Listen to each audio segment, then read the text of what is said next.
What's up, everybody? Baby Huey here, and joining me once again is my tag team partner, BrianTronic. What's going on, man? What's up, Huey? I'm back. Yes, so good to see your face again, my friend. It's been way too long. Like, Yes. I was doing the research, and I was like wait, when's the last time you and I actually had time to record? It was before Night of Champions. I think we did the Night of Champions predictions or something like that around that time, because Yeah. I remember Memorial Day weekend, I was extremely busy. I was busy up at Bottle Rock, up in Napa. That's the big music festival here in the Bay Area.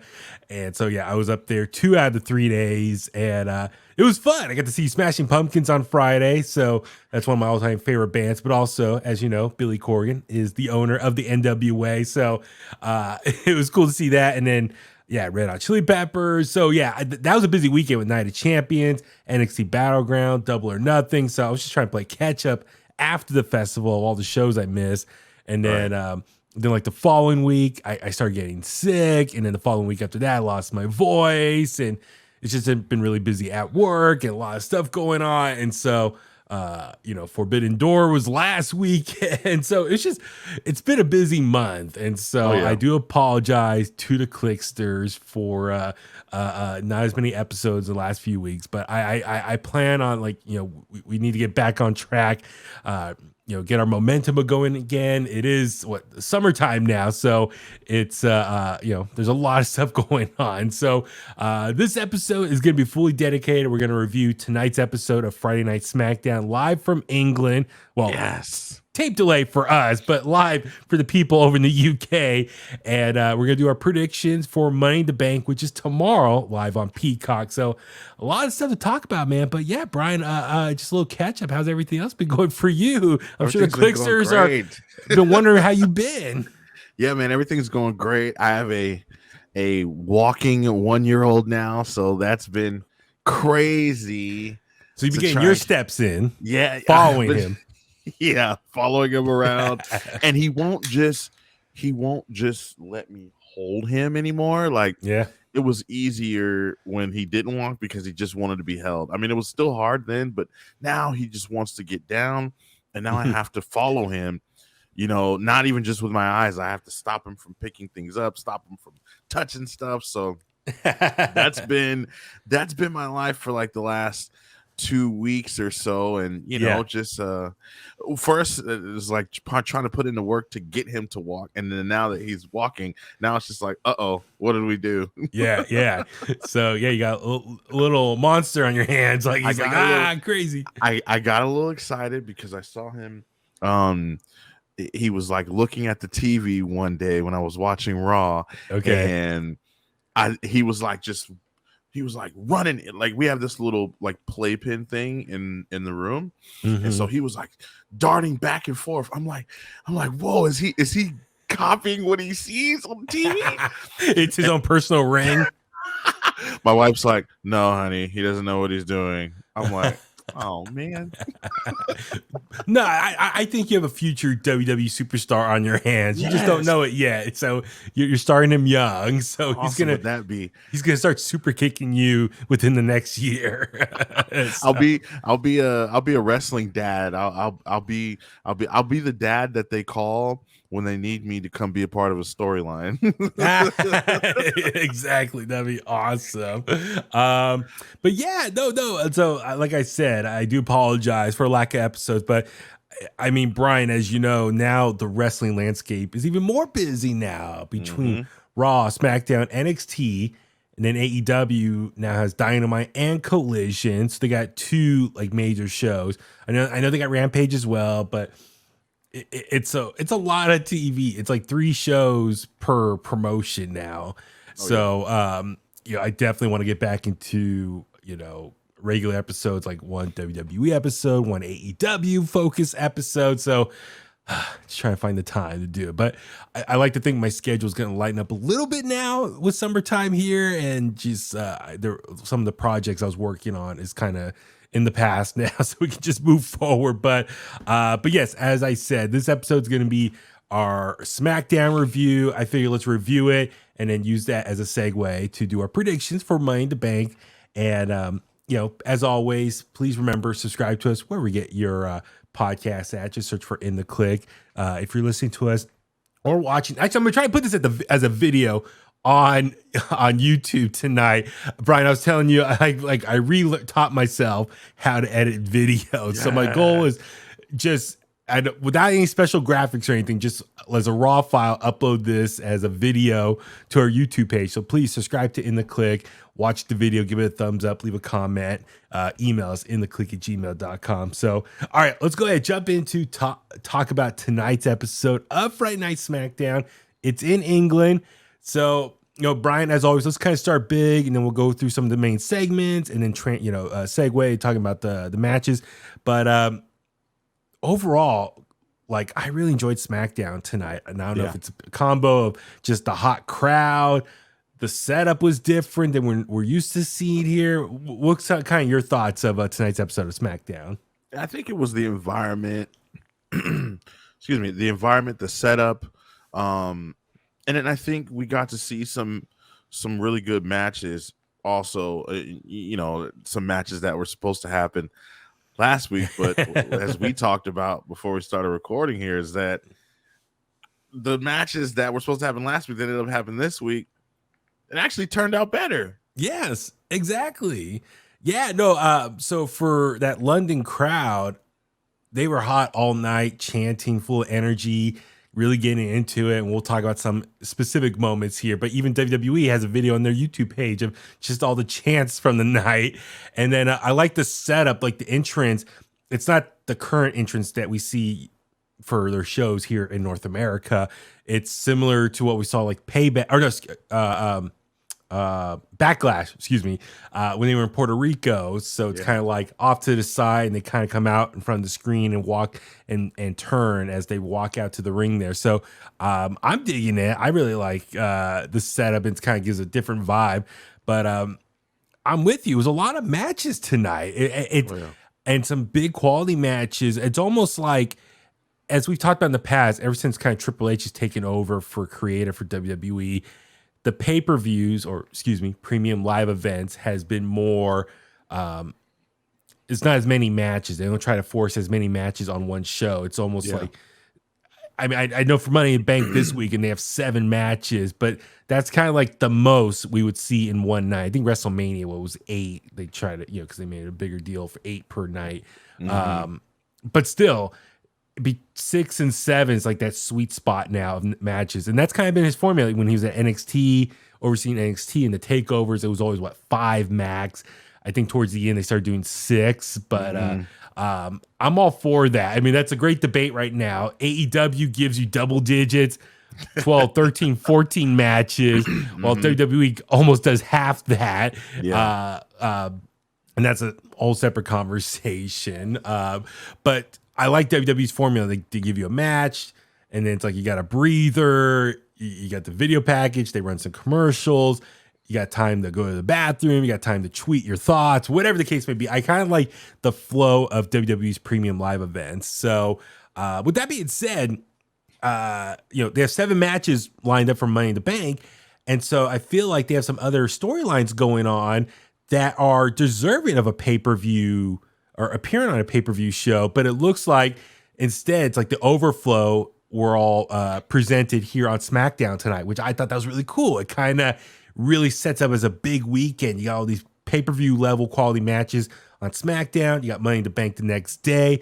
It kind of, Brian, I don't know about you, but it kind of reminds me of the old days, the last few years, pre-COVID, as far as, takeover weekends. Takeovers would happen on Saturday. The WWE pay-per-view would be on Sunday. So it just made for back-to-back days of just awesomeness of wrestling.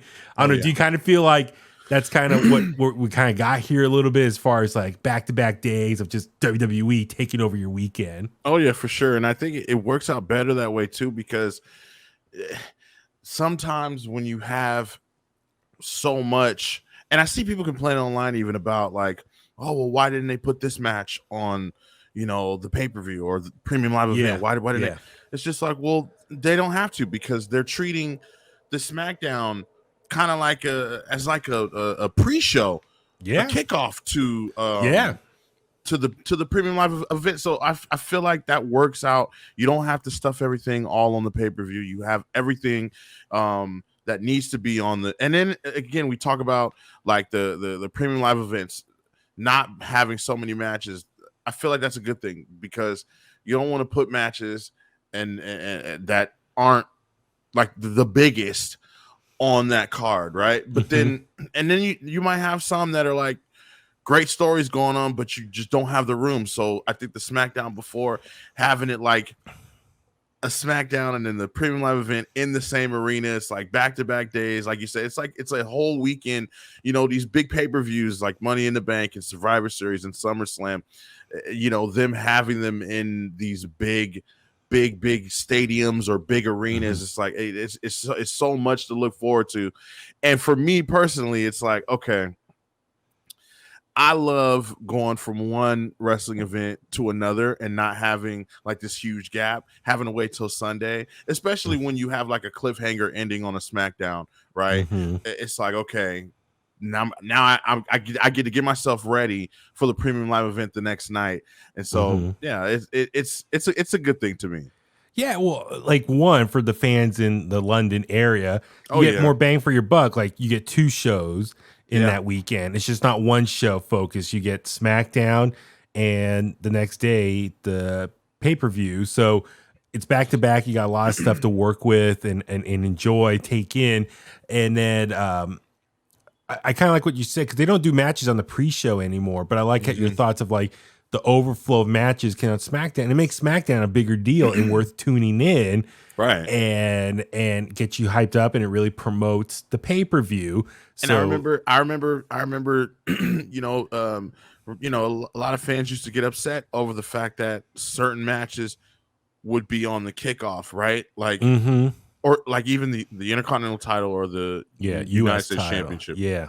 You know, that being defended on the kickoff would make people go, oh, well, it doesn't mean anything. They don't care about it. This should be on the main card. But then you have too many matches on the main card. So then you have a 4 or 5 hour show, you know? So now with it being on SmackDown, you can fill SmackDown with all these matches that are pay-per-view premium live event level matches, but you're getting it on TV for free. And like I said, when you know you have a premium live event on a Saturday coming up, right, with big matches, and then you have a SmackDown right before it, also with big matches that are premium live event caliber matches, championships or whatever. I feel like that's like the best thing. Well, you brought up a good point. Is if you try to force all these matches into the main show or the pay-per-view, some of them might get cut for time or be shorter. But at least here on SmackDown, they might be able to go through like a commercial break and have an extended longer match and breathe a little bit better and get more screen time. So I'm all for that too. And I think that's something fans need to forget about. And that, like you said, makes SmackDown feel more important, a reason to tune in. And for us wrestling fans, get really excited for the weekend of all this stuff going on. So I'm all for it. But you did bring up something I just remembered to talk about was the matches, how some were scheduled for last week that didn't happen. They actually happened tonight. And that has to do with some recent reports of, I'm trying to think, I've seen the word get vinced. Did you hear that phrase too? I did. Okay. So the last couple weeks, I guess Vince McMahon's presence backstage has grown. A couple weeks ago, was it Raw? It was in Connecticut, so he was actually there backstage. Outside of that, he zooms in or calls in and kind of gives his recommendations or tell them what to change. Tells Triple H and Creative what to change. He gives his input. I guess that has increased over the last couple weeks or months. I believe that what some of the reports are saying. Brian, please jump in if I'm definitely misinformed. But now the last couple weeks, Raw and SmackDown, there were some last minute changes that people were reporting, the outlets were reporting, and that's turned into a debate of like, okay, were these changes for the better or for the worse? So let's run down the list real quick. So I know on Raw, I guess not this week's Raw, the week before, we saw a segment, Seth Rollins, the WWE World Heavyweight Champion, come out to the ring, and Finn Balor just came out and attacked him like multiple times, coup de grace him on the outside like 3 times, and then even backstage had his foot on his throat and grabbed the title and said, "I've been waiting for my." Yeah, visually that looked awesome. Finn's, foot on Seth's throat, and just like, I've waited 7 years to get payback against you and my revenge, and just really added more fuel to the fire, like anticipation and anger between these two for their feud. And then I guess that was a Vince McMahon call. I guess originally it was just going to be Seth versus Ciampa in an opening match here. And while I'm sure that probably would have been like a great 20-30 minute match to kick off Raw that week, I'm guessing it probably would have ended in a wonky finish of some sort. Because Seth is champion, he's not going to lose. Ciampa is returning, and I'm sure they don't want him to lose his second week back. So I'm sure there would have been some sort of maybe interference or something to just finish. That way both guys still look strong, which will create a lot more criticism. People will be like, wait, we get this great 30-minute match and it ends on a terrible finish. So we just felt like wasted our time. So I think this change here, the consensus I've kind of seen online, and Brian, tell me what you think. I think in this situation, the changes Vince McMahon recommended were actually for the better. What do you think? Oh, yeah, I agree. And it's, you see these reports, right? And then you get nervous. I mean, I get it. Everyone gets nervous, and we're just like, whoa, like we don't know what to think. We don't know what's going to happen. But I actually you take away from what could have been and probably would have been a really great match, right, with Tommaso Ciampa and Seth Rollins, but we all knew who was going to win that match, right? And whether it was a weird finish that had Ciampa winning by disqualification or Seth winning by disqualification, like it's going to get criticized either way. And I think people forget that the company, right, Vince and everybody creative, they've got to do what's best for the story, for everybody involved. Ciampa gains nothing from losing to Seth Rollins as if his second week back. His second week back, or even just like he's not like a returning NXT star. He's not a call up, right? So I just feel like the move he made elevated Finn Balor in ways that we knew and we always wanted Finn Balor to go to. We've been waiting for Finn Balor to get to this level, get this aggression that he needed, especially heading into a championship match that obviously means a lot to him, and it should, due to the circumstances, right? The last time they had a championship match against each other was when Finn won and then had to relinquish the title right after because of what Seth Rollins, right? So it's decisions like that I look at and I'm like, I'm okay with Vince making that decision. It adds a lot more tension to their story and builds up more excitement to see them to go out there and try to kick each other's ass at the pay-per-view. And then for Ciampa, the alternative for that night was he got attacked by, did he attack The Miz or The Miz attacked him? I can't remember now. I know it was like last week, but The Miz attacked him last week. Yeah, and so that's adding to their story, and that's going to wrap up hopefully their story in the near future, which makes sense because when Ciampa did get called up to the main roster, he was the right-hand man for The Miz. So it just for the sake of continuity, wrap up that story, their feud or their relationship. So I kind of like how they kind of are settling two different storylines instead of forcing just a random matchup between two people. The other get Vince situation was last week on SmackDown. Like a few matches were advertised, and I have the list here. So multiple matches that were promoted ahead of last week's episode of SmackDown were cut, and a lot of talent were frustrated. I'm guessing people that were frustrated were the ones that were in those scheduled matches there. Rightfully so. Yeah, so it was promoted the triple threat between LA Knight, Santos Escobar, and Butch. Instead, we got Knight versus Rey Mysterio, which Knight picked up the win, which I think that was good because LA Knight needs like a win to kind of just get his momentum going, leading the Money in the Bank. Yeah. And we got that triple threat tonight, which we'll talk about in a second. Also, Bayley and Shotzi were going to fight, and the winner would get Bayley's spot in the women's Money in the Bank ladder match, which that happened tonight instead. And then Baron Corbin versus Cameron Grimes, that got cut, and we don't know what the status of that has not yet been made up yet. But with the Bayley and Shotzi match, they cut that match last Friday, and instead, I thought we got something better as far as focusing on the main event scene in the women's division. We got Charlotte Flair versus Lacey Evans. Charlotte Flair picks up the win. I think that was key because Charlotte just returned. I think you gotta get her momentum going leading into her match with Asuka tonight, which we'll talk about in a second. So I know a lot of people were kind of complaining, oh, she just jumped the line. She just declared herself for a title match. So at least I'm glad they probably thought we got to give her at least a match before that title match to set her up. So she took on Lacey Evans, defeated her, and then Asuka came in and attacked her, which added just a little more tension and rivalry for their matchup that we saw tonight.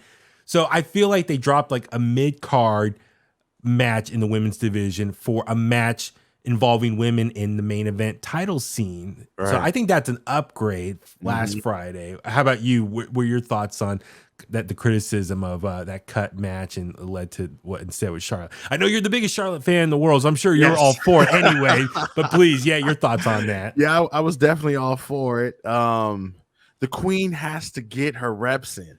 yes, you're right. You're true. Absolutely. She has to. And I know that, she's not the most popular when it comes to, how she gets her title matches and jump the line. But I mean, they're not hiding it. She said she is the beginning and she's the end of the line. Like, you have to, it doesn't matter whether you just became champion or want to become champion. You have to defeat Charlotte Flair. And so look, I don't have a problem with that either. But yes, her getting a match, I feel like was the better call. Again, Bayley and Shotzi having that match last week really just didn't make sense, especially when you have a whole nother week in between. I mean, what were you going to do? You're going to have that match last week and then do another Summit, right? With the women, right? Like the competitors, right. It just didn't make any sense. Now, someone can easily say, well, the Summit didn't make sense, on Raw when Bayley didn't even know if she was actually going to be in the match. Well, at the time she was in the match. So yeah. So up until that match tonight, she's still in it. She just had to fight to maintain it. Right. So no, but you're right. I'm with you as far as, and then this week, those 2 out of those 3 matches I listed off that got cut last week happened tonight. And I think those were great spots for the go home episode leading into Money in the Bank this weekend. Yeah. It just added to the storyline. So now granted, these are 2 situations where getting Vince, I think, worked in their favor. We'll see what happens, moving forward. I'm sure his influence is going to continue on weeks and months to come, and we'll see how that all plays out. I'm sure, not everything's going to work out in the favor of the fans watching and whatnot, and there's going to be criticism. So, but I'm just saying, for right now, it worked out. And I'll say this because there's a lot of back and forth online, right, between wrestling fans on who's in control and who's in charge. Yeah. We all know that Vince McMahon at this point in time is still in charge, right? Yeah. So, but at the same time, look, if we have to deal with the week of Vince and messing up matches or switching matches, and this has been a trend so far, right? Where Vince will change stuff and then Triple H will kind of come along and fix it for the next 2 or 3 weeks. Yeah. And it sucks to have to deal with that, especially as a viewer, us as fans, we're watching and it's just like, we're tired of dealing with it. But, I appreciate the effort in trying to say, all right, well, let's get these matches going. Let's just not have these matches disappear for good, So it was nice to see some of It those worked matches that were out. supposed to happen I'm tonight. sure, like, yeah, this week leading up to SmackDown, they're like, well, all those matches we had cut last week, we can just carry them over this week. Kind of makes our job a little easier. Weird, So yeah. it's almost like I'm just guessing. I'm sure Vince, maybe depending on the moods he's in or whatever, calls and is like, all right, change this. Yep. And they're like, all right, we'll make it work. And then maybe the following week he's not as intensely involved. They're like, okay, I think we can get away with this, and this now. It didn't happen last week. But let's do it now. I just love to be a fly on the wall with Triple H and his creative team. Be like, all right, Dad, what do you want? All right, we'll do it. Huey, like I was thinking, they're probably doing what's best for everybody in this situation. Yeah, it's annoying, but think about it. Look, if we have to do this so that he doesn't come here on a weekly basis and rip up scripts and change everything, then look, we'd rather that than have him actually physically be here. And then now we got all the talent are upset. They're mad. We got people walking out. We don't want that happening anymore. I mean, I saw online some people were saying, if Vince is calling in, why just not pick up the phone and just ignore it and just keep doing what you want to do? And I'm like, pissed would he be? Yeah, exactly. And Vince like, pick up the phone. Pick up the phone. You're not picking up. All right, I'm jumping on my private jet, my private plane, and I'm flying to the city. Raw or SmackDown where it's at, and I'm gonna do it myself. So yeah, you gotta be diplomatic in handling this. You're dealing with egos and personalities. I'm sure Triple H is like, all right, I'll pick it up here. What you gotta say, work around it. I'm sure like Triple H is probably like doing an amazing job of just trying to make everyone happy, and like he's the middle person. It's like, okay, Vince wants this, all right, the talent wants this, I got to make it all work. So I'm sure he's in a tough spot. It's a tough job.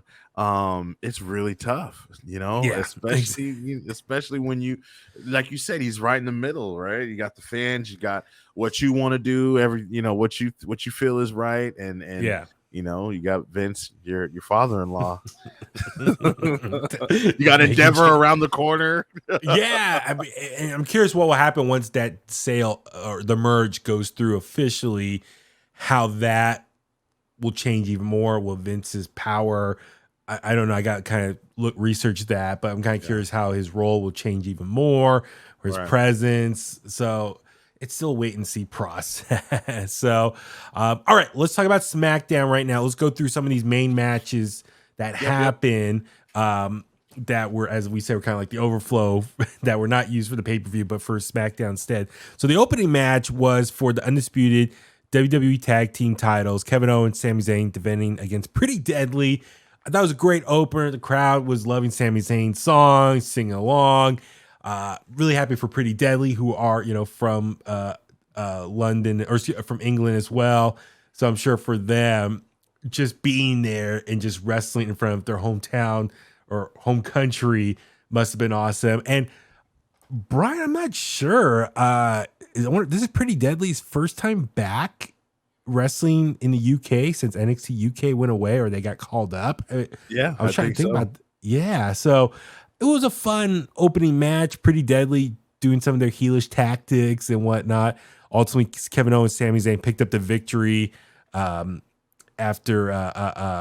KO was able to hit a stunner. His ankle. You think that's a work? His ankle injury, because they were kind of playing that up in the match. It looked like it, but then like I was like, okay, he went up the top rope. I mean, I'm just like, there's no way like he would still do some of the moves that he was doing, right? But then I'm like, where? But then I'm trying to figure like why do that angle, right? Like what for? Well, Sami Zayn hit the haluva kick and picked up the pinfall. No, great opening match just to get the crowd going. Anything else from this match that kind of stood out for you? Pretty Deadly's ring gear. Yes. Was it Montez Ford last week was wearing it? He looked good in as well. I love that they were the tag team championships, and on their little entrance it said they like put their arms out and it said "and new." So that was cool. I like Pretty Deadly, man. And so I know it's not time for them to be champions right now. I kind of wish that the championships would be split so that Kevin and Sammy can have their championships, and maybe Pretty Deadly can lead another brand. But we'll see. It was a good match though. Yeah, even in defeat, Pretty Deadly, I'm sure we're excited to have this opportunity. It's a lot of eyeballs, I'm sure, tuning in tonight. So not only get to wrestle in their home country, but they have a tag title match. And I think for them, they're, no matter what, they've been elevated still. Yeah. This is a high profile match for them. So I think it just raises their stock value and big time. And yeah, so no, it's always a great opportunity like that.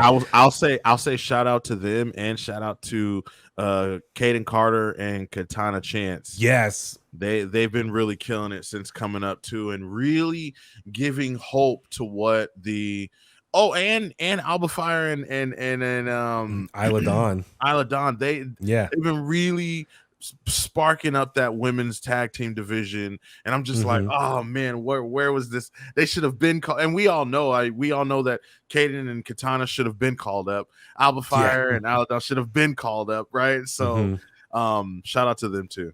Yeah. Next up, we saw Austin Theory did not defend the U.S. title, but it was what do they call it? Number one contenders, or it was a contenders championship contenders match. Yes, against Ridge Holland. Ridge Holland, as we know, got attacked by Solo last week. Went to Adam Pearce, won a match against Solo, but he said no. Instead, you're gonna have a match against Austin Theory, which seems so random. Like he's like.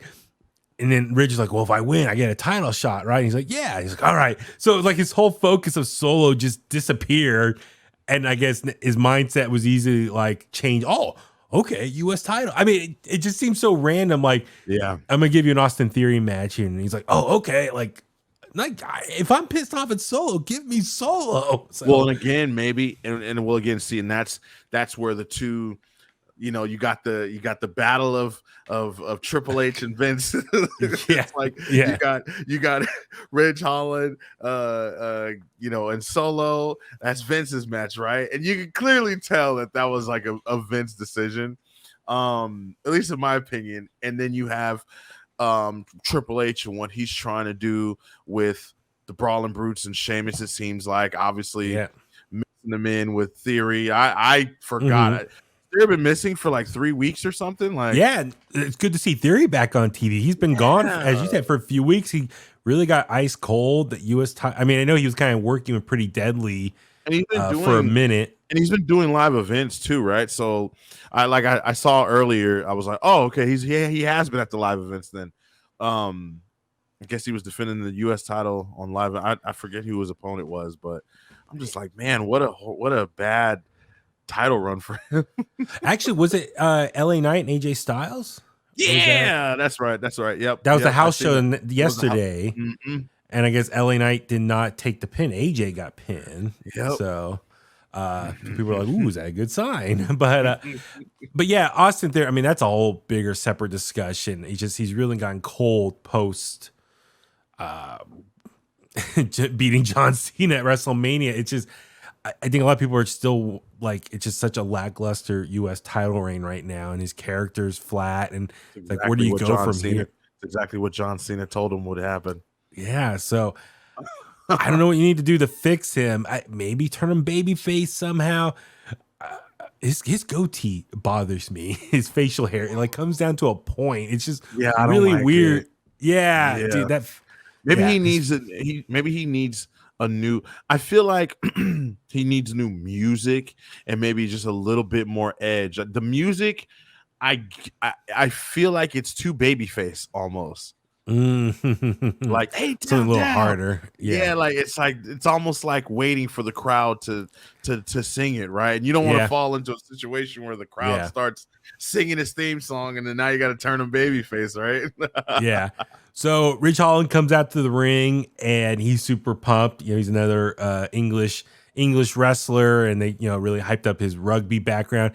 Got some cool ring gear. They got the cool shirts, the Brawling Brutes like rugby shirts, and he's got some new ring gear. So he looked very happy in his element. It felt like this SmackDown, all the English wrestlers had an opportunity to wrestle in England. So that was cool. So the match was solid. It was fine. I mean, Austin Theory picked up the victory by attacking Ridge Holland's throat, which is still, I guess, tender after being attacked from Solo last week. And then he hit this really big drop kick to pick up the win. So, and then he's beating Ridge Holland down. Sheamus made the save. So I don't know if they're going to go Sheamus, Austin Theory for a program. We'll see how that goes. Austin Theory needs something. He really needs like a good feud to kind of maybe revise him or to fix him, pick him back up. So we'll see. Next up, a match that was supposed to happen last week got this week. Bayley against Shotzi. Winner gets Bayley's spot in the Money in the Bank ladder match here. Ultimately, Bayley picked up the victory as Io Sky was distracting the referee on the outside. Bayley took advantage by raking Shotzi's eyes and then hit the rose plant for the win here. So Bayley is staying in the match. Shotzi, unfortunately, is not going to get a spot in there. And then they attacked her after the commercial break and cut her hair. So I don't know. That was a shocker. Yeah. So I mean, last time we seen that was Becky Lynch when she got a haircut last year, and we saw her new hairdo at the press junket in Dallas for WrestleMania. But I wonder, will Shotzi get a new haircut next week? That's going to be interesting. She's been so long green hair for years when she started wrestling the whole time and indie scene and everything. Actually, I do remember Shotzi.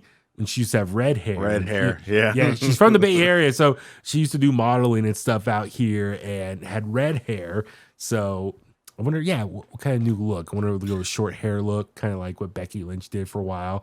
You know, Becky Lynch, her hair all of a sudden got really long again. Yep. You can tell it's extension. I want to point out. I want to point out real quick that it looks like Io Sky and Bayley are on the same page again. Yes. Which is odd. Maybe until tomorrow. Yes, I hope. Well, we'll talk about it in the predictions for the match. I hope so. But I'm glad Bayley's staying in there. She is a former world champion. She's a big name. You need some names in that ladder match. So I'm glad Bayley's staying put. No offense to Shotzi, but Bayley needs to be in there. Oh yeah. Next up, we saw the Grayson Waller effect. Grayson Waller talked to Logan Paul. Got interrupted by, LA Knight. LA Knight came out. And, dude, that pop from that crowd was amazing. I know he's a heel, but everywhere he goes, the crowd loves him. And the back and forth with him and Logan Paul. I mean, Logan Paul just called him out and said, and I'm paraphrasing here, it's like, you're just supposed to be a manager on the main roster because you've had a 20-year lackluster career up until that point. And then LA Knight dished it right back at him and said, this crowd loves me. And they all want to see LA Knight. So phenomenal. And then it led to Butch and Santos Escobar coming out as well, which led to the triple threat of between Butch, Santos, and LA Knight. And Logan Paul was doing commentary or sitting ringside. So that was the triple threat we didn't get last week, but we got this week. So, what do you think of just the whole LA Knight thing, man? We could talk more with the predictions portion, but just this segment here involving LA Knight. You can tell LA Knight is taking it all in, especially tonight, because you can see for the first time he is like kind of using the crowd. I don't know if you noticed this tonight was like the first time he always does the LA Knight, but like acknowledging the crowd. Well, he was in the ring and he told Logan Paul that, this crowd knows whose game it is. And I'm like, whoa, wait a minute. He's supposed to be a heel. What's going on? Right? Like, it was a very babyface segment from him. But I guess Logan Paul is a natural heel, and he's doing very, very well at it too. Logan Paul, like I understand why he's in this match. Yeah, he kind of just got what he wanted, didn't have to qualify or anything like that. But I feel like that's what adds to why people should not like him, right? Yeah, I exactly. mean, he's the snobby YouTuber outsider. You know what I mean? Who just he's he's rich, he gets what he wants. You know, I Mhm. really feel like Logan Paul has really found himself. He was horrible when he was trying to be a babyface. It just did Yeah. not work. He's doing really. He's got the look, the swagger, everything about him is really, really good. So this this exchange of words with LA Knight and Logan Paul was really, really good. Yeah, and then as we saw with Logan Paul singing ringside during the triple threat match, they Escobar hit a dive and ran into or LA Knight and Logan Paul were talking to each other on the outside. Santos does a dive. Logan Paul gets knocked over. When they get back in the ring, though, Butch hit Escobar with the bitter end to win. Good. Another example of a UK or English wrestler getting a good moment, a great moment, a highlight moment in front of the hometown crowd. Mm-hmm. Butch winning here is great, for him probably being back home. Like all the English wrestlers did well tonight, so Triple H did favors for everyone. With that being said, with Butch winning, you and I text right away with each other. It was like, yeah, he's not winning. This is his big moment for the weekend. Yeah. So next up, we had Asuka versus Charlotte Flair, another big match for the WWE Women's title. No longer the Raw title. It's the WWE Women's title, or excuse me, undisputed WWE Women's title. And Bianca Belair, as we know, the last couple weeks was arguing with Adam Pearce. She wants a rematch. Got pissed at Charlotte for jumping the line. Adam Pearce said you cannot be ringside for this match. See Bianca Belair tonight show up ringside in the fans with a ticket, which I laughed. She had actual hard ticket. Most tickets nowadays are all digital. Probably shouldn't show like just her cell phone. Like, I got my ticket here. So oh yeah, she was sitting ringside. Yeah, Asuka Charlotte, great TV match. I'll say that. It was, there's differences between a TV match and like a pay-per-view match. Yeah. Ultimately, Charlotte was going to try to kick Asuka. Asuka got out of the way. The kick hit Bianca Belair. Bianca Belair jumped the barricade, started fighting with Charlotte. Started beating up Asuka, hit the KOD on Asuka, hit the KOD on Charlotte. And then, ultimately the match ended in no contest due to interference from Bianca Belair. So it makes sense here. I'm guessing this is leading to a triple threat for SummerSlam. Mm-hmm. How do you? What are your thoughts on this match here and just Bianca's involvement? Yeah, I love that Bianca is, tired of the crap. Right. I love her energy. I love her vibe. Everyone knows that I love the Queen City. Right. And so I'm glad she's back in the mix. This will be interesting. I love the chemistry that Charlotte and Asuka have. I think it took Asuka and Bianca Belair a few times to really grab people's attention and really tap into what they could do. So it'll be interesting. I think it's leading to a triple threat. I don't know if, it's stretching all the way out to SummerSlam because August 5th.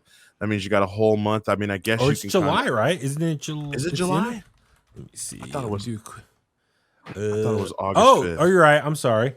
Yes, August 5th. I'm sorry. Thank you. Okay. So last year was end of July. Sorry. So with it being August 5th, I feel like you got like a whole month worth of building up to this triple threat match that you can do if you do it right, but you don't want to like water it down and have people like, okay, let's just get this over with, right? And so I'm curious to I think my son is also curious to see how this plays out. In fact, he thinks that Charlotte was robbed tonight. Charlotte was robbed tonight. She was on her way to becoming the WWE Undisputed Women's Champion. She was robbed by Bianca Belair. So I think he wants to have a word with her. My only concern is the focus the last couple weeks has been Charlotte and Bianca, while Asuka, who is the champion, I feel like she's been like what do you call it? Third wheeling. You know what I mean? Like she has not been the focus, even though she's the champion. She's just been like in the background. So that's my only concern. I just hope they keep elevating her rightfully so as the champion. So I just hope it's going to lead probably to a triple threat at SummerSlam, or Brian, I know we haven't done predictions yet, but I kind of wonder if Bianca is going to insert herself in Money in the Bank. But we'll get into that in a second. Really? I'm just, they're looking for a surprise this weekend, which we'll get into in a second. But anyway, I think it's more likely going to be a triple threat at SummerSlam, which is fine. And then maybe whoever wins the Money in the Bank can cash in that night as well. I don't know. We'll see.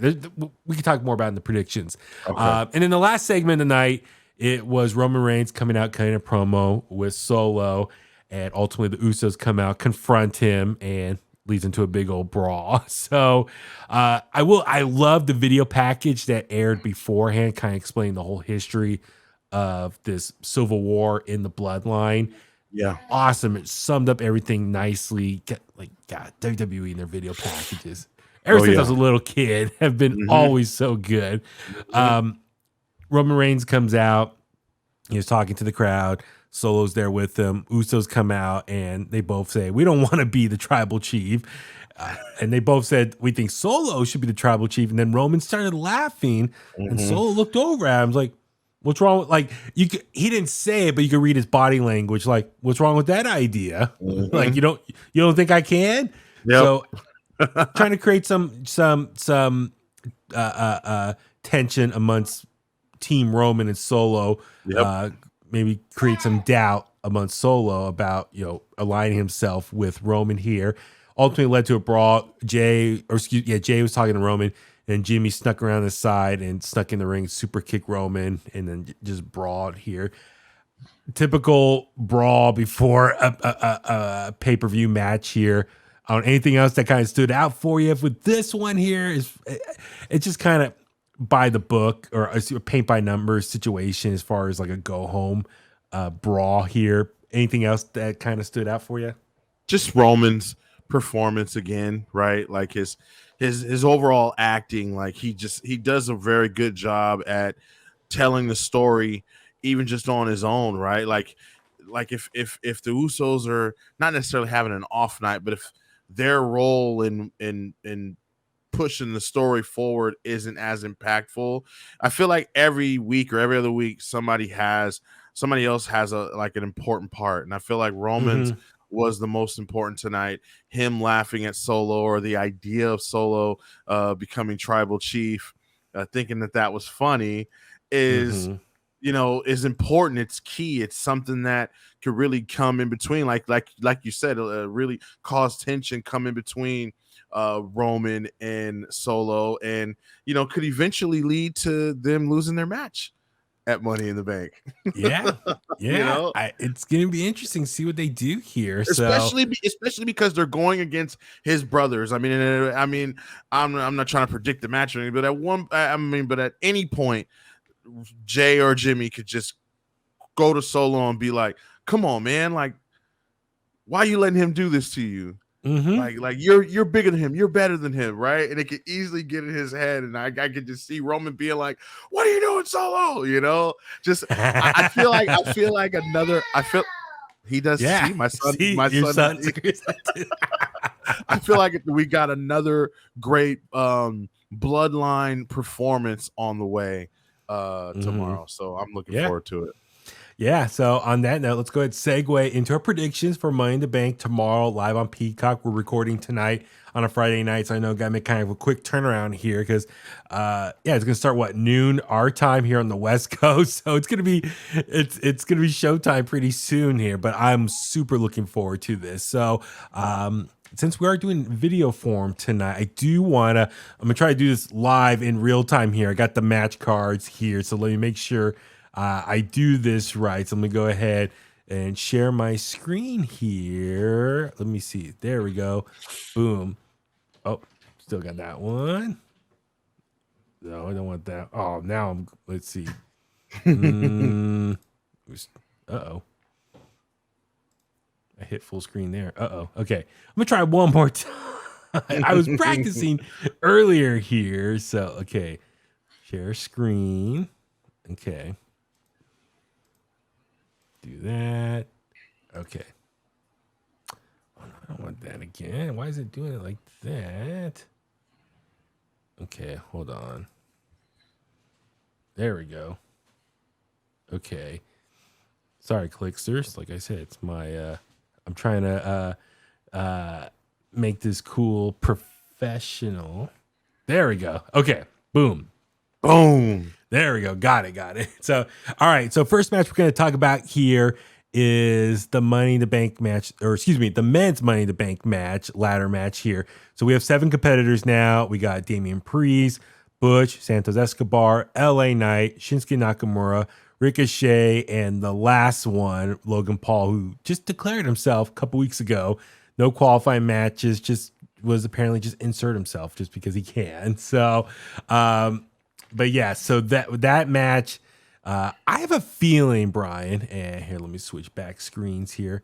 I have a feeling that's going to open up the show because I feel like regardless who wins, some of the best Money in the Bank moments have been ones where they cash in the same night. So I have a feeling they want to get this out of the way and then leave that open tension throughout the night that maybe the winner can cash in on the same night here. So I have a feeling that might start with this match just to get the crowd going, hyped up. So I just thought of something. Can I say that? it?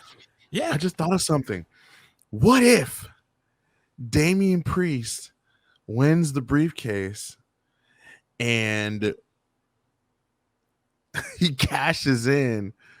So now 2 things can happen. He can cash in on Finn later on, or he can cash in on Seth and cause that tension between him and Finn because then or even after the match, right? Damian could cash in on Seth and then cause that he can have that over Finn, like, yo, you couldn't get the job done, but I did, and so now I'm world heavyweight champ.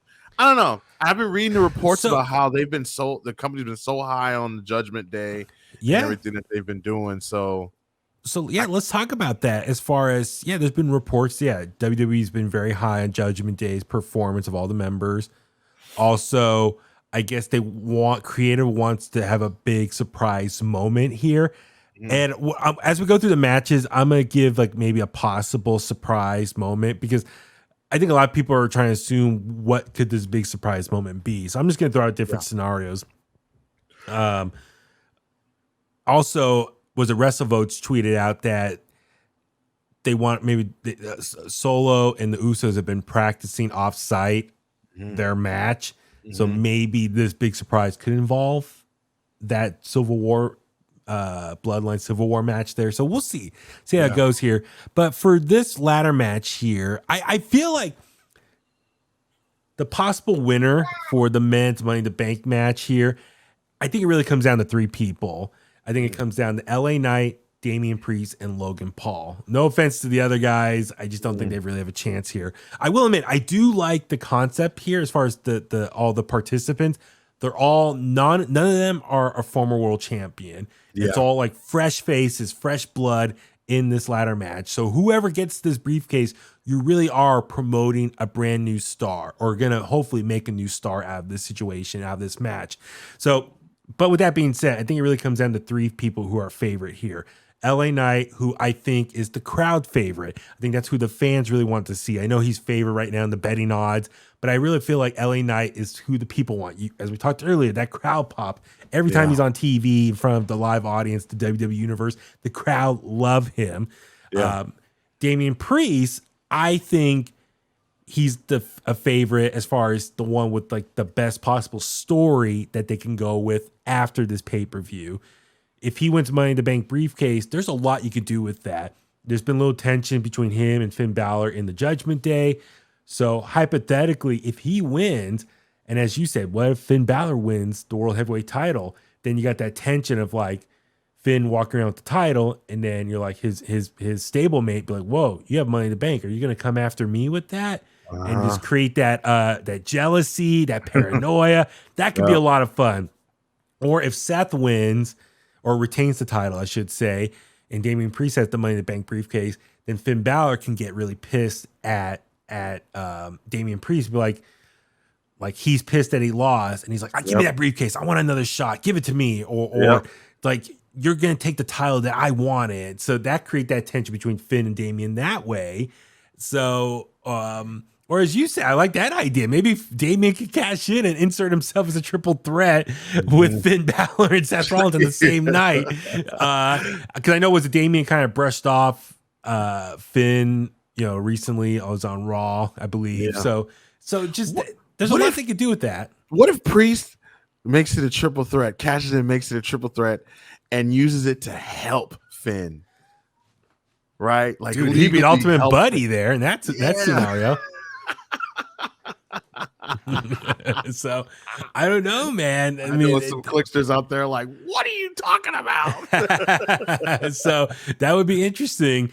And then Logan Paul, I think a lot of people are anticipating he could be a favorite to win as well, just because I think from a business standpoint, it makes sense.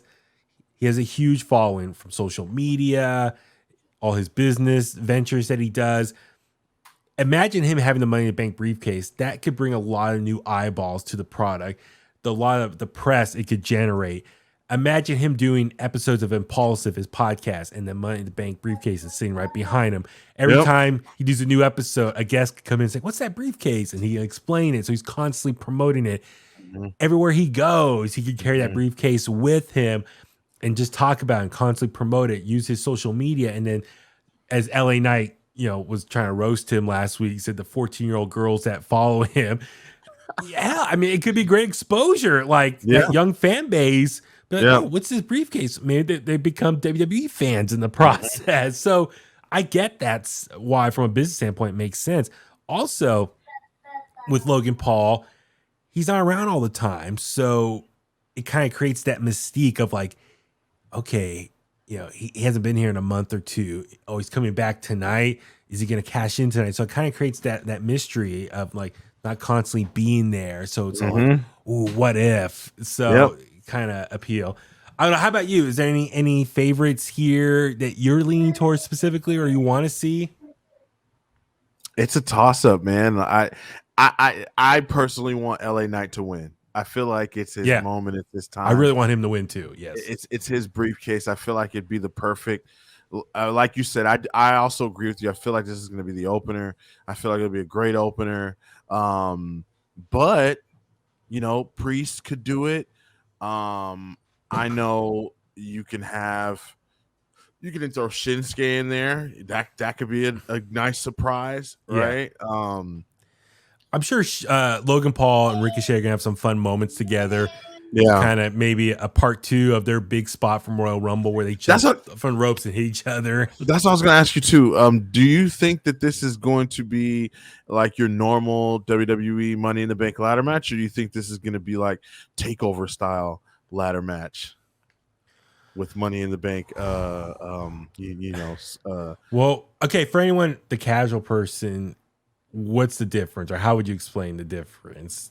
I feel like the NXT takeover, the old school black and gold NXT takeover ladder matches back in the day were very fast paced, high energy, very, very risk taking, right? Like I feel like everyone in the match, no matter how big or small, they took risks and kind of put their bodies on the line a lot. And while you have guys in this match that are definitely willing to do that, like a Logan Paul or like a Ricochet, you got like Nakamura, who's never really been in a match like this, Santos Escobar, LA Knight, right? And well, I could say I do agree. I mean, I think as a mission statement, they all go out there and kick ass. So and keep in mind, outside of Logan Paul, what's in common with all these guys? They all came through the NXT system. They're all Triple H guys. They've all been at takeovers. So I'm sure all of them have that mindset. Let's treat this like a takeover. Let's go out there and make Papa H proud of us and bust our ass out there and deliver the best show we can. So I'm sure got a takeover mission. Yeah. Got a few former North American champions in here too. Yes, exactly. So I'm excited. So my heart wants LA Knight to win. But my only concern is, what do you do after that? If he was to win, Brian, like what's the story after? Where do you go with that from? I think everyone wants to see him win, but you get that big pop, but then where do you go after that?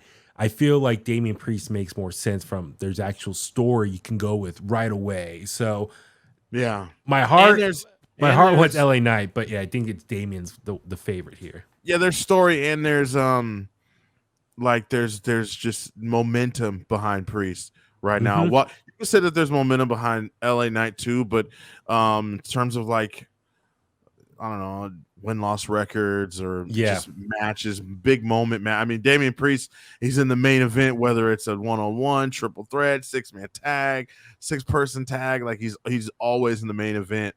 So it would just make sense to have, someone who's already in that moment be next in line for a championship. Because I do think whoever wins this is going to be successful in cashing in whenever that'll be. Yeah, I hope so too. So, all right, let's go to the next match here, the women's Money in the Bank ladder match. So we have Io Sky, Bailey from Damage Control. We got Trish Stratus, Zoe Stark, Zelina Vega, and Becky Lynch. So we have 6 competitors here versus 7 for the men. So this one, I'm also very intrigued on where can they go from here with this match. It's interesting because you have Damage Control, and the two of them have been really kind of butting heads a lot. Mm-hmm. So how that is going to relay to the match here is going to be interesting.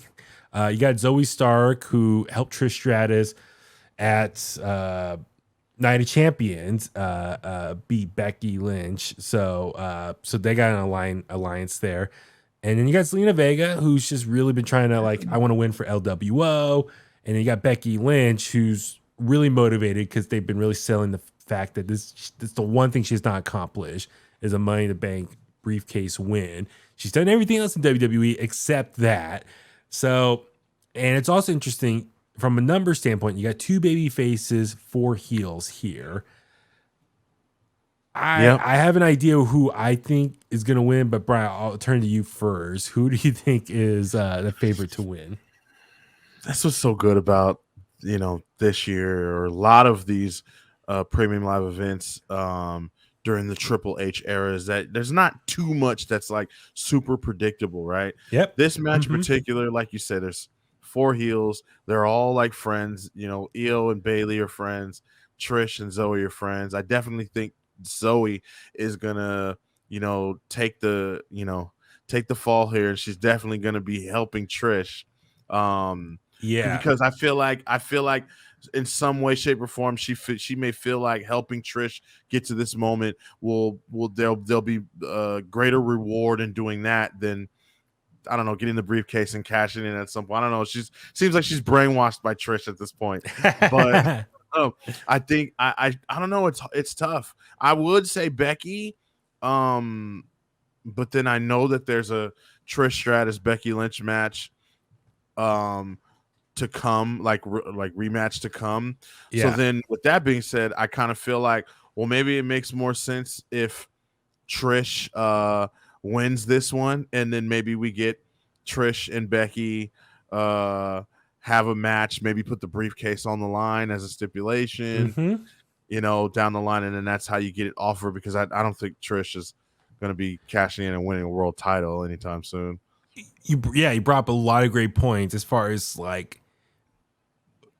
there's so many different directions they can go with this based on just different storylines they brought up in the past, as far as briefcase being put on the line and it's changing hands. I mean, Otis, ultimately when he lost it to the Miz, and Miz used it to cash in. Yeah. There's so many different ways they can go about this. Me personally, I'm favoring Io Sky because I really think after her performance in Puerto Rico at Backlash, I think they really saw dude, she has something. And I'm sure Triple H loves her. She was a dominant NXT Women's Champion back in the day. So I'm sure he wants to probably push her and add that tension with her and Bailey. I think her and Bailey will break up out of Damage Control.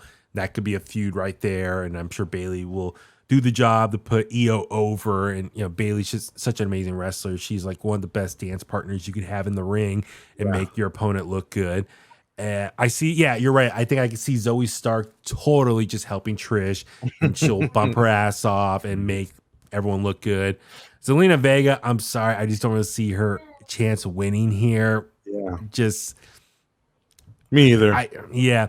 Becky Lynch, I mean, I think that's like the favorite.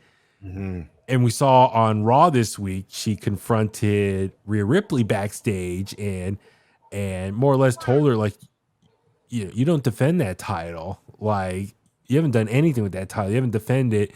And Rhea told Becky, like, you're not. Wait, what exactly did she tell her? She told her she was just like Said she was what she said, like a sidekick. Yeah. Oh, that's right. Becky told Rhea, you're a sidekick to Dominic, and you should be a women's champion in wrestling, defending that title. So it's almost like they're setting up like something there. Like, so maybe Becky could win and her and Rhea can have something. But remember the early reports a couple months ago that Trish and Becky were going to have a SummerSlam match. So I wonder if they cancel each other out here and something happens and it just leads to them settling the feud at SummerSlam. So then that would leave, that would leave, Bailey, Io, and Zelina, who are all on SmackDown. So you have to guess. Okay, so that probably whoever wins this is probably going to be cashing in on a SmackDown Women's Champion, right? Or I'm sorry, the WWE Women's Champion who's over on SmackDown right now. Yeah. So I don't know. I think if I had to pick one, I'd go with Io too, just because Io, she just brings that something new that the women's division altogether just hasn't had and hasn't seen on the main roster. It'd be cool if she wins and then her and Asuka go at it. Yeah, that'd be just awesome to see that on the main roster. So, all right, next up, let's talk about the IC title, the Intercontinental Championship. Gunther defending against Matt Riddle. This has kind of been brewing the last couple of weeks. Riddle's been having backstage altercations with Imperium. He's been beating him up. It's been ongoing between him and Sami Zayn, Kevin Owens, and finally leading to a match here in London with Gunther, who's getting closer and closer to being Honky Tonk's record. I think sometime in September, Gunther, if he keeps being champion, will pass Honky Tonk Man, which I imagine that's going to happen because I think that's the one record they want to finally beat or break that record at some point. Got to get it modernized. Yeah, they want a modern, wrestler to break that record. So they have fresh new, achievements there. Talk about like Honky. That record has been championed the most of my life. So finally be something different. So that'd be interesting here. With that being said, man, Gunther hands down is going to win here for sure. Back home to the UK, for that UK fan base, they're going to love seeing him perform. Last time Clash of the Castle put on an epic match, a banger with Sheamus. I imagine it's going to be another banger match here with Matt Riddle. It's going to be a lot of fun. But with that being said, I think Riddle's going to put up a fight, but Gunther's just going to win here. And so I don't know anything else to add to that at that point. I think we're going to get the NXT version of Matt Riddle also in this match. Matt Riddle will finally get a chance to, show that edge and have a hard hitting match. Right. We're going to see knees. We're going to see chops. We're going to see kicks. We're going to see slaps, all kinds of things in this match. But let me ask you this question, Huey, real quick. Just because the moment and everything everybody's talking about on the internet, is it possible that after this match, maybe we get a beatdown from Gunther and Imperium, and then Randy Orton's music hits and he comes to save Matt Riddle? I think that's very likely. So, no, I'm glad you just reminded me. So, going back to earlier, what I said were the reports that they want a big surprise at this show. Real quick, for the women's match, based on what happened tonight on SmackDown, maybe Bianca gets pissed off and wants to insert herself into the women's Money in the Bank ladder match, and maybe she wins it and then uses that to challenge Asuka for a match at SummerSlam. That could be one big surprise moment. Give the women their 7th competitor, because the men have 7 now. So. Exactly. I'm totally with you for this match here. I think Gunther's going to win. Imperium will come out, just dominate, beat down Matt Riddle here, and then imagine that theme song. I hear voices in my head. It just erupts, and the crowd is going to go crazy. And Randy Orton comes out, makes the save.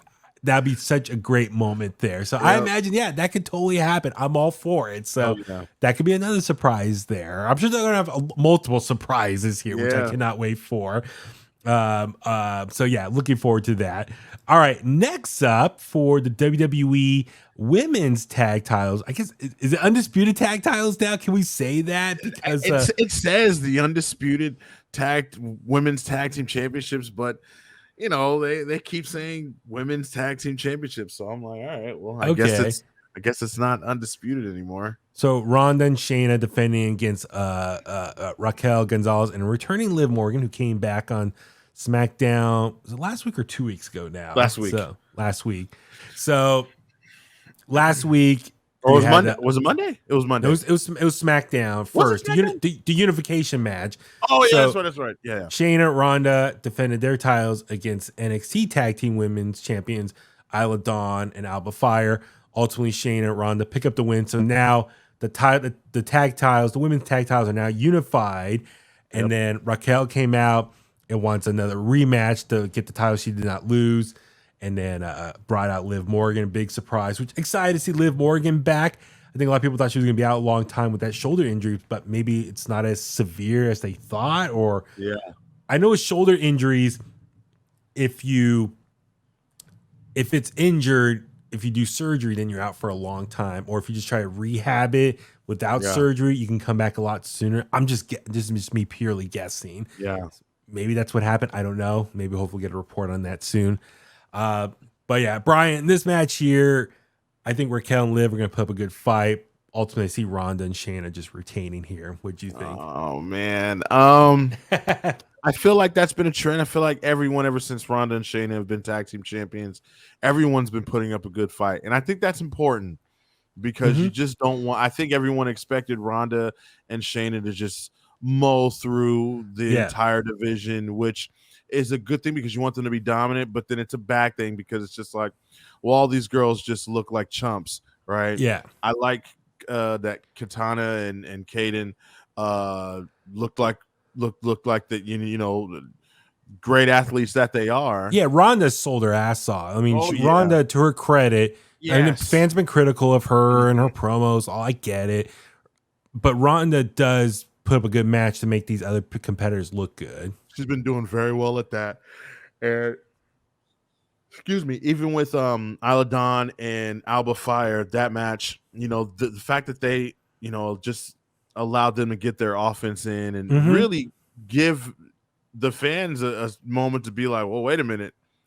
I think Ronda and Shayna are going to lose this match now. Like, what's going on, right? And so it does good for matches like this because then now you go into it, you don't really know what to expect, right? I mean, you know that, okay, obviously they probably don't want Ronda and Shayna to lose so quickly, but you never know. Anything can happen, right? Raquel and Liv could be that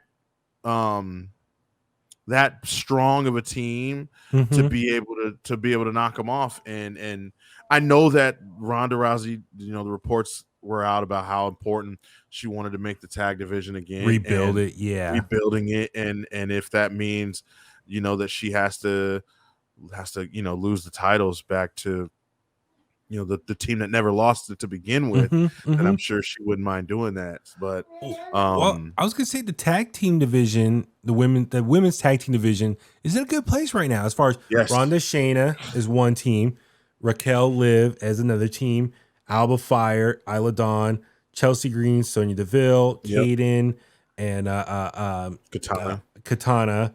So that's 5 right there. Am I missing any? I mean, maybe Indy and Candice come back. That could be another team. You've also got the few teams that they have still left over on NXT also, since we know now that the women's tag team championships are going to be defended across all three brands. I mean, on NXT this past Tuesday, the girls from Metaphor, Lash Legend, and Jakar Jackson, they called out Ronda Rousey and Shayna Baszler. Yeah. So, stuff like that is cool to see. Finally, we're getting some, more mentions of the women's tag team championships more often, and not just, hey. Yeah. No, so, I mean, and then a name I haven't thought about in a minute, Tegan Knox. I don't know where she's been, but, maybe her and Shotzi can be a tag team again. So, I mean, there are options there. Yeah. So, I think they're in a good spot. And I'm sure Ronda and Shayna, that's going to be a big mission statement. Piper and Nikki Cross. They've been gone too. So no, there's some options here. So I'm excited to see what they can do here. But yeah, in this situation, I think Ronda and Shayna are going to win. I hope maybe Raquel at some point, maybe this is a one and done thing. Her and Liv just tagging here. Then Raquel goes back to being solo. Because remember, her and Rhea had that stare down on Raw as well. So Rhea's building up some enemies here. She's got Becky confrontation. She got the stare down with Raquel. I think Raquel is due for a singles run here. So I'm all for that. What if Liv turns on Raquel? It gives Liv something to do. And they're both on Raw, right? So that'll be a good Raw program. Something that keep them busy through SummerSlam. So yeah. All right. So one of the main events, I think a lot of people got confused, thought this was the main event for Money in the Bank, but you were quick to clarify, Brian. It's once again multiple main events here. Cody Rhodes, the American Nightmare, aka the birthday boy. Happy birthday, Cody Rhodes.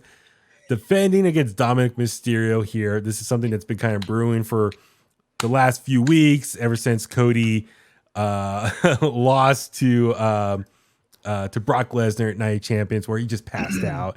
And then the following Raw, they had the face off in the ring. Dominic slapped Cody running off or hide behind Rhea. And it ultimately just kind of, Cody got kind of diverted from the Brock Lesnar storyline after he challenged Brock for a third match.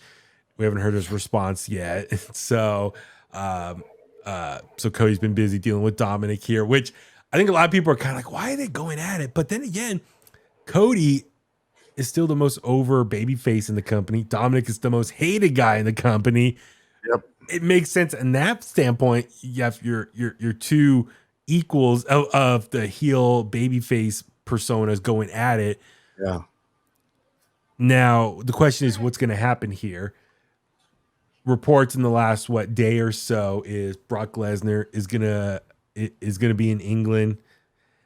Is he gonna show up and cost Cody the match, and that's gonna lead the motivation for the SummerSlam match here, or does Cody win but then Brock shows up afterwards for a beatdown? Brian, what's kind of your head at with this match here? I'm happy for Dom.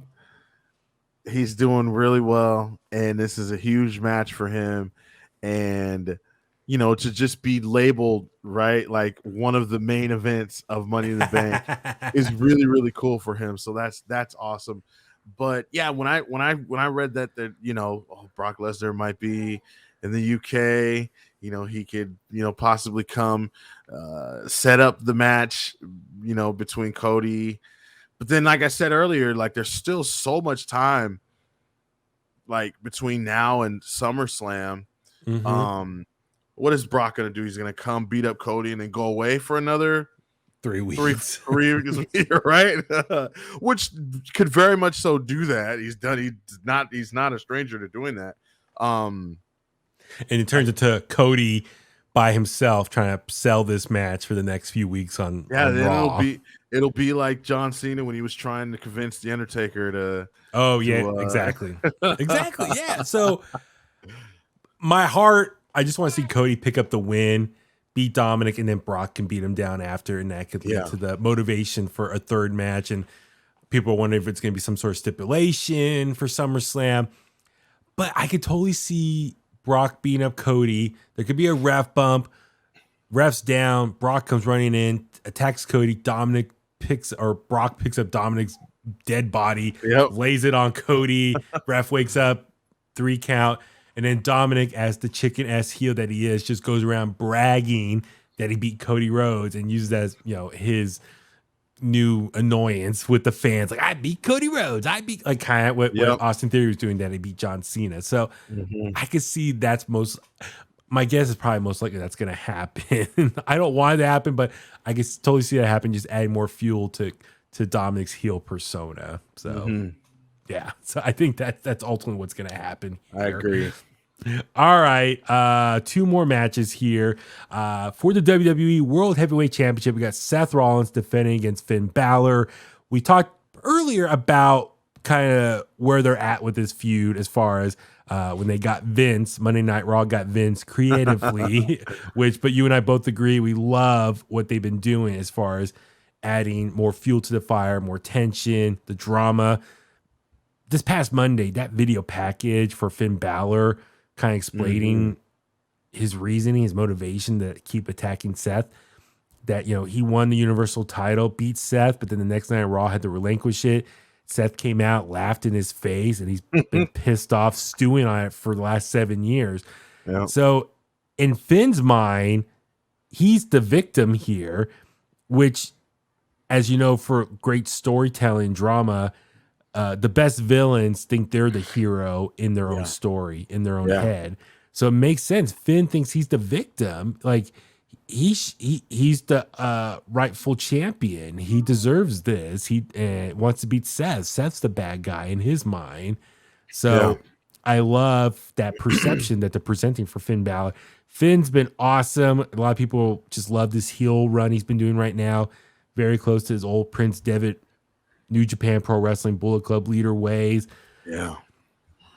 With this match, though, this is another thing, is like, as far as surprises that WWE could be setting up, could it be? Yeah, Finn picks up a huge victory, and Seth only been champion for a little over a month since Night of Champions when he beat AJ Styles. Could that be a big moment that Finn picks up a win and finally gets his win and title back? Or not, it's not the Universal title, but a world title back. Yeah. Could that be? The other surprise I was thinking is maybe Seth wins. He's in the ring celebrating. Maybe Drew McIntyre makes his big return, comes out and goes heel and attacks Seth Rollins, and that sets up a program for SummerSlam. I know people want to see Drew McIntyre back, and maybe that's something there. I don't know. What are you kind of thinking about this match here, or what could happen? I forgot all about the possibility of Drew McIntyre showing up. I'm thinking that Randy, Drew, these are all Brock. These are all people who can show up on the pay-per-view. Well, that changes everything for me, Huey. I agree. I think that's the way to go. I think Seth has to win. Yeah. And because then that would be an automatic opponent / program for Seth for the next few weeks leading into SummerSlam. Like, what a way to even put Drew back into the mix. Have him contend for a championship. Seth needs some bad guys, right? He needs more bad guys. So that's perfect. Yeah. But then on the flip side, it's like, oh man, what a moment that would be for Finn, right? Like beating Seth, standing tall, Judgment Day. Then they would really live up to what they say, and is that they run Monday nights. Can you imagine starting off Monday night, Finn with the title, Damian with the briefcase, Rhea with the World Women's Championship, Dominic with the win over Cody Rhodes?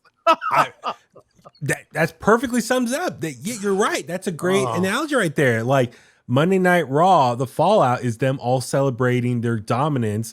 Now, granted, I am bummed to see Rhea not involved, not defending the title. Is she like hiding an injury or something? Like, I know she has bad knees, that she popped out at the Royal Rumble. She hasn't really been active. She has not been wrestling much. And that's the other thing, too, we forgot to mention with Cody and Dominic. She could play a part as well. Yep. Maybe she distracts the ref when Brock Lesnar comes out. That's something else we forgot to mention earlier. So, I don't know, but I could totally see Judgment Day celebrating their weekend of dominance at Money in the Bank. So that could be a big moment right there.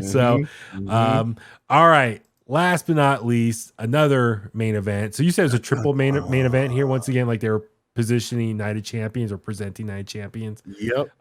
All right, we have the Bloodline Civil War. Roman Reigns, his cousin Solo defending again, or excuse me, going up against the Usos, Solo's brothers. So it's a mixture of it is family battling out. You got brothers against each other, cousins against each other. There's so much here. As we said before, the Bloodline, it's the best story going in all pro wrestling, hands down. It's not even close. And man, there's a lot to talk about here. So I do want to sum up a couple things. I know, Brian, we didn't do Night of Champions review, but I feel like from Night of Champions to now, the last 4 or 5 weeks have been amazing as far as reigniting the Bloodline storyline. Because I think a lot of people thought after WrestleMania and going to Backlash, it was kind of like a dull period a little bit. It kind of like they kind of were. It kind of cooled down a little bit. They were not as hot, the storyline. It just kind of was just more focused on the rematch, right, for the tag titles at Backlash between the Usos and Kevin and Sami. Everyone being upset about Cody not winning. Yeah. But then post Backlash, as far as it started revving up a little bit because, it was Roman. Who do you fight Night Champions? Oh, my God. Oh, dang. Oops, let me. It wasn't the tag titles. Oh, that's right. That's right. He got pissed at the Usos for not getting back the tag titles. So he says, I'll do it myself. So him and Solo took on Kevin and Sami at Night Champions. We have a chance to talk about that. Was a great main event right there. Kevin and Sami pick up the win. Sami holding the titles over Roman while he was in the turnbuckle, standing there, Roman on the ground with crying face. But he's like, Sami finally got his big moral victory over Roman Reigns. Jimmy turned on Roman, super kicked him. Jay at first was shocked, and but it felt like very much like a cinematic scene where, like, the guys take out the big bad mean boss, and they're on the run, like, let's get out of here. I love that story. It made sense because Jimmy was getting pissed off because Roman kept rubbing in their face. You guys lost, you're losers, and pie facing him. Jimmy had enough, man. And it's like, I'm taking you out. And then sure enough, a couple weeks ago, Jay ultimately had to make his decision, and it looked like he was going to realign himself with Roman, and he told Jimmy, you're out of the bloodline, but I'm out of the bloodline too. He then super kicked Roman. And both of them started super kicking Solo, super kicking Roman, which ultimately set up this match. Also got to mention Solo the week before looked like he was going to realign with his brothers, but no, he just thumbed them both and stayed with the tribal chiefs. Hence why we got Solo and Roman versus the Usos here. Now, with this match, though, where we're at, like I said, the last 4 or 5 weeks, it's been great storytelling. The Bloodline storyline is back going again. As far as surprises go, and then we mentioned earlier, WrestleVotes is tweeting out that they've been working on a finish or working on the match off-site somewhere, off-site location. What's your head thinking how this match is going to go? I think there's so many different possible scenarios here. Yeah, man, I don't know, because I know for one thing, I know for sure that it won't just be 1, 2, 3 match over, right? They've built this thing up so much and put so, like, the super kick, right? The betrayal of Jay, officially leaving Roman's side and siding with his brother. That, I'm not gonna lie, I didn't see that coming. I really was like, oh my God, because I was thinking they were going in the direction of Jimmy versus Roman for the championship, right? And eventually we'll have Jay reunite with his brother. But I thought that they were gonna let Jay kind of sit in his position as the right hand man for a little bit, but no, that didn't happen. I don't know, man. I don't, from a cinematic standpoint, I don't know where this is going, and even just from a booking wrestling, where does this leave the Bloodline and Roman Reigns as the Universal Champion? I don't know. Yeah, also forgot to mention, we saw leading up to Jay's decision, the super kick Roman. Paul Heyman was very being persuasive and very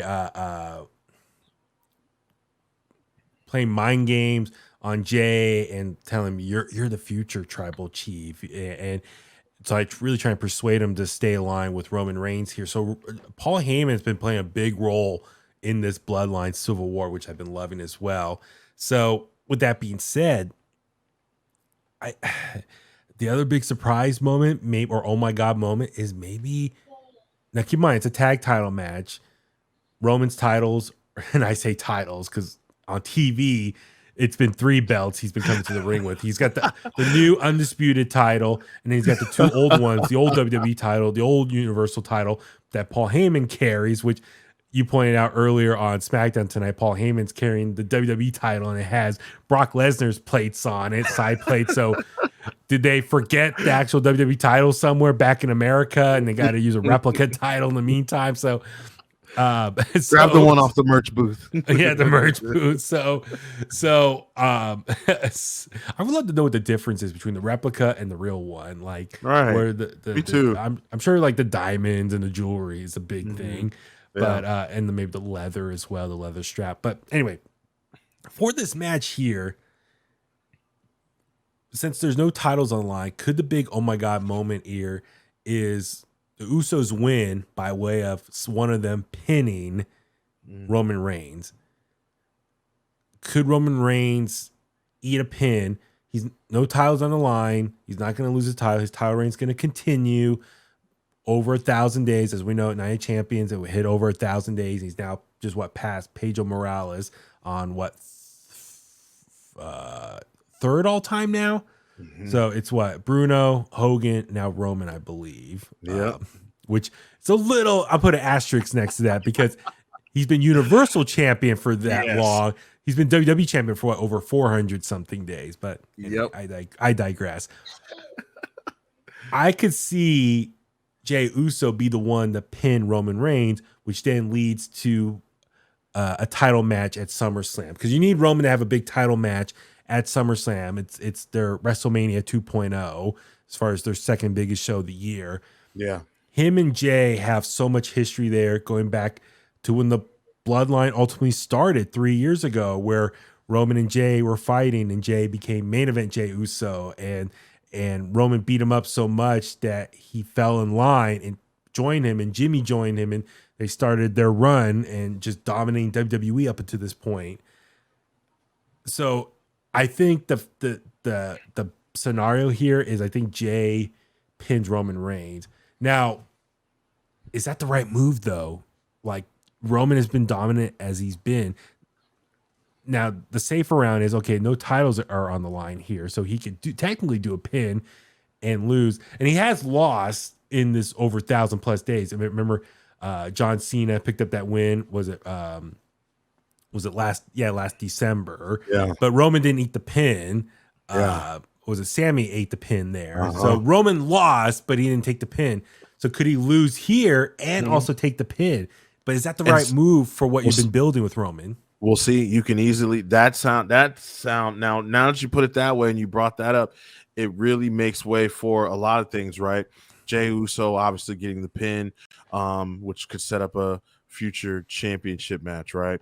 But then it furthers that tension between Roman and Solo, because Roman could be like, what the heck? And then Solo could be like, well, it wasn't me that lost. You lost.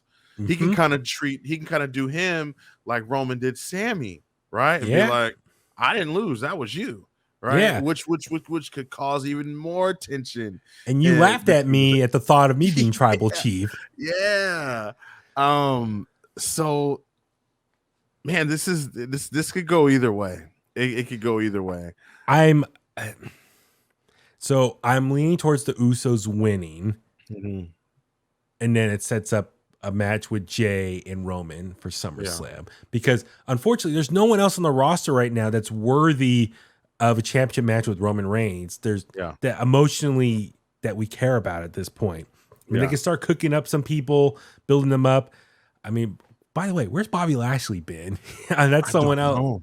Yeah, that's someone else I can think of that could be a good I opponent read for something. Roman. I read something earlier. It was like, oh, well, Bray Wyatt might be scheduled to come back and might pick up his feud with Bobby Lashley. I'm like, that's I don't want to see that. No, please don't. So at this point, Jay is the only logical person that should be due up for a match with Roman, and comes full circle 3 years later from when they first started their feud, picking that up again. So my heart is going with the Usos for the win. How they get there, we'll see. And then I think it sets up Jay versus Roman for a match at SummerSlam. So I think that's it, man. But I'm super excited for Money in the Bank, man. I'm really looking forward to it. Can't wait for the crowd. If the crowd here in London is anything like the one at Clash at the Castle last September, that UK crowd brings it. It's going to be awesome. So much fun. The energy, the pop, and hopefully a lot of surprises and shocking moments. I cannot wait for this. And we'll do a review for that show as well. So, Yes. On that note, let's start wrapping things up. Brian, where can the Kliqsters find you online? Kliqsters, you guys can find me at BrianTronic on Twitter and Instagram, and I will be live tweeting Money in the Bank. Yes, absolutely. I'm looking forward to that. I'm Baby Huey. Follow me on Facebook at Baby Huey Official, Twitter and Instagram at Baby Huey83. For everything else, please follow at In The Kliq on social media, Facebook, Twitter, and Instagram.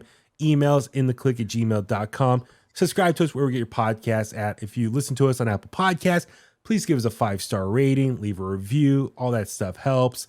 If you listen to us on YouTube or watch us, give us a thumbs up, leave a comment, share the podcast any way you can. That does really help out a lot. And like I said, email us intthekliq@gmail.com. And thank you for listening. And on that note, let's go home. And that's the bottom line, because Huey said so.